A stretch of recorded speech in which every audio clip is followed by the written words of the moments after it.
Hi అండి. నేనైతే మీ ముందుకి ఒక చిన్న మినీ వ్లాగ్‌తో అయితే వచ్చేసాను. ఈ మినీ వ్లాగ్ వచ్చేసరికి అయితే మండేదనమాట. సో, మండే అయితే మేమైతే ఇలా పొద్దున్నే అయితే చాలా ప్రశాంతంగా అయితే పూజ అయితే చేసేసుకున్నామండి. అలాగే అందరూ బాగుండాలి, అందులో మేము కూడా ఉండాలండి. సో, మీరు కూడా పూజ చేసుకున్నారైతే కామెంట్ సెక్షన్ అయితే కామెంట్ చేయండి. ఇంకా ఆఫ్టర్‌నూన్ లంచ్‌లోకి వచ్చేసరికి అయితే నేను చేసిన గోంగూర అయితే దాంతో అయితే అడ్జస్ట్ అయిపోయామండి. ఇంక ఇక్కడైతే ఈవినింగ్ నిన్న తెచ్చుకున్న పుదీనా అయితే చూపించాను కదండీ లాంగ్ వీడియోలో, చాలా ఫ్రెష్‌గా ఉంది. ఆ పుదీనానైతే ఈరోజైతే సాయంత్రానికి పచ్చడి అయితే చేసేసుకుంటున్నామండి. మీలో పుదీనా పచ్చడి ఎలా చేస్తారో కొంచెం కామెంట్ సెక్షన్‌లో కామెంట్ చేసేయండి. మేమైతే ఇలా చేస్తామనమాట. ముందుగా అయితే ధనియాలైతే ఒక 2 టేబుల్ స్పూన్ ధనియాలైతే తీసుకొని మంచిగా అయితే ఫ్రై చేసుకోండి. దాంట్లోనే ఒక 1 టేబుల్ స్పూన్ వచ్చేసరికి జీలకర్ర ఫ్రై చేసేసుకొని జార్లోకి అయితే తీసేసుకోండి. నెక్స్ట్ కొంచెం ఆయిల్ అయితే వేసేసుకొని ఆకునైతే మనం ఫ్రై చేసుకోవాలి. ఆకు కంటే ఫస్ట్ ఎండుమిర్చి మీకు స్పైసీకి తగ్గట్టు అయితే తీసుకొని వాటిని కూడా ఫ్రై చేసేసుకోండి. ఆ తర్వాత ఆకునైతే ఫ్రై చేసేసుకొని పక్కన పెట్టుకొని కొంచెం సేపు చల్లార్చుకోండి. దాంట్లోకి తగినంత చింతపండు, ఒక చిన్న నిమ్మకాయ అంత చింతపండునైతే తీసుకొని దాన్ని కూడా వేడి నీళ్ళలో నానబెట్టుకుంటే త్వరగా అయితే నాని మనకి మంచి టేస్ట్‌ని అయితే ఇస్తదండి. అలాగే దానిలో వెల్లుల్లిపాయలు ఒక 3, 4 రెబ్బలనమాట.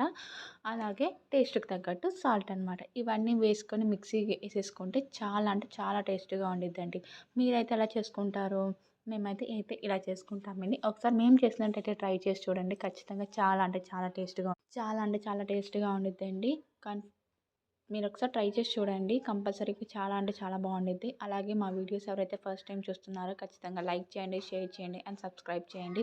ఇంకా ఇలాంటి పచ్చళ్ళు చేసినప్పుడు ఖచ్చితంగా నంచుకోవడానికి అయితే కావాలి కదండీ! అందుకే ఆమ్లెట్ అయితే వేసుకుంటున్నామండి. ఒక ఉల్లిపాయ తీసుకొని దాన్నయితే సన్నగా అయితే నేనే కోసానండి. అంటే ఎవరు కోసారు, ఎవరేసారని అయితే మీకు డౌట్ కోసిందేమో నేను, మా మమ్మీ వేసిందనమాట. సో, దాంట్లోకి ఉప్పు సారీ అండి, కారం వేసుకొని మనం మంచిగా అయితే బాగా మిక్స్ చేసుకొని, బాగా బీట్ చేసేసుకొని, ఇంకా ఇందాక వేపుకున్న దాంట్లో బాండీలో నూనె వేసేసుకొని ఆమ్లెట్ అయితే వేసేసుకోండి. ఈ కాంబినేషన్ అయితే చాలా అంటే చాలా బాగుండిద్దండి. అంటే ఏదైనా పచ్చళ్ళలో ఇలా ఉల్లిపాయ ఎగ్గట్టు చాలా అంటే చాలా బాగుండిద్ది కాంబినేషన్. అలాగే ఉల్లిపాయ ఎగ్గట్టు అన్నిట్లోకి కూడా కాంబినేషన్‌గా చాలా బావుండిద్దండి. పప్పుచారు కానీ, పప్పు కానీ, గోంగూరలో కానీ, దేంట్లోకైనా ఉల్లిపాయ ఎగ్గట్టు చాలా బావుండిద్ది.